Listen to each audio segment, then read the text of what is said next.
Hello दोस्तों, नमस्ते, प्रणाम। हम उदयराज यादव अपने यूट्यूब चैनल पर आप सभी का स्वागत है। मैं एक छोटा सा भक्ति गीत गाने जा रहा हूँ। अगर आप लोगों को पसंद आए तो लाइक, कमेंट, सब्सक्राइब जरूर करना दोस्तों। बहुत प्यारा सा गीत है।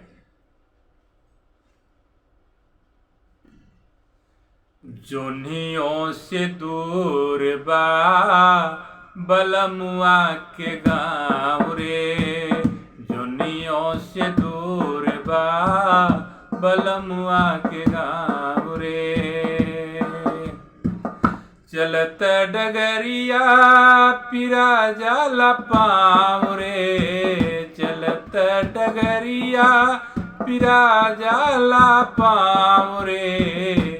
जोनियों से दूर बा बलमुआ के गाँव रे, जोनियों से दूर बा बलमुआ के गाँव रे।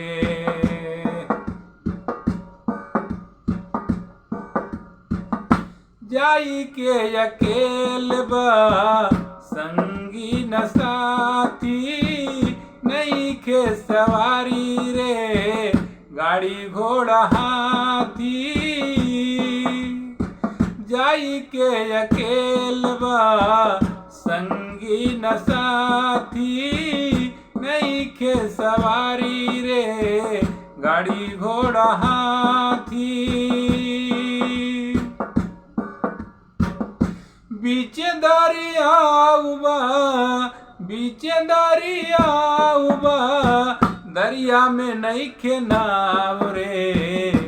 जोनियों से दूर बा बलमुआ के गाँव रे, जोनियों से दूर बा बलमुआ के गाँव रे। करनी न धरानी तफेरा में परानी, बड़ा रे कठिन व्यापार कैल बाई तारानी।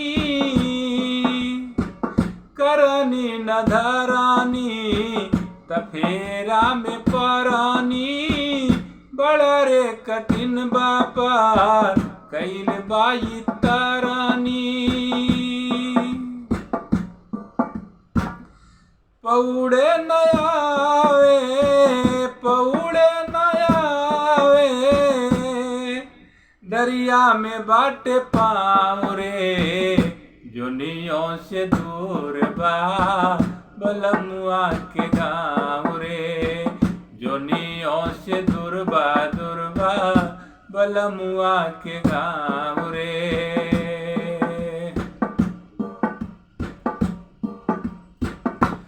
करबऊ है पैबा कमैबा तखैबा, दूसरा के देख के अनेरे लालचैबा।